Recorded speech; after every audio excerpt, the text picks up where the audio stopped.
और अगर आप इस देश का नेतृत्व करना चाहते हैं तो इस बात को याद रखिएगा कि आपके भीतर विज्ञान की भी समझ होनी पड़ेगी।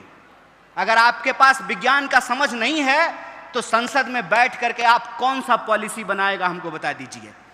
जो फिजिक्स पढ़ा ही नहीं है, जिसको मालूम ही नहीं है कि न्यूटन के फिजिक्स में, आइंस्टाइन के फिजिक्स में और क्वांटम फिजिक्स में क्या डिफरेंस है, उसको नैनो टेक्नोलॉजी नहीं पता चलेगा, उसको एआई नहीं पता चलेगा, इंजन का डिसइंटीग्रेशन कैसे हो रहा है उसको नहीं पता चलेगा।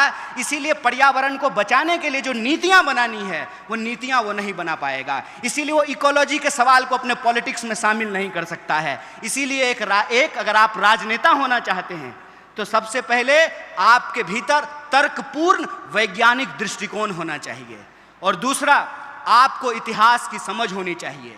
अगर आपको इतिहास की समझ है तो आप यह बात बखूबी समझते हैं कि राजा आपस में लड़ते थे, जनता नहीं लड़ती थी। राजा के हार या जीत जाने से जनता का भला नहीं होता था। जनता का भला आपको मालूम है कब हुआ?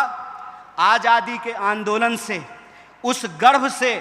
अगर आप इस देश में सत्य की राजनीति का इतिहास ढूंढ करके निकालेंगे तो आपको पता चलेगा कि इस देश में theory of emancipation against the establishment 3 तरह की धाराएं आपको देखने को मिलेगी।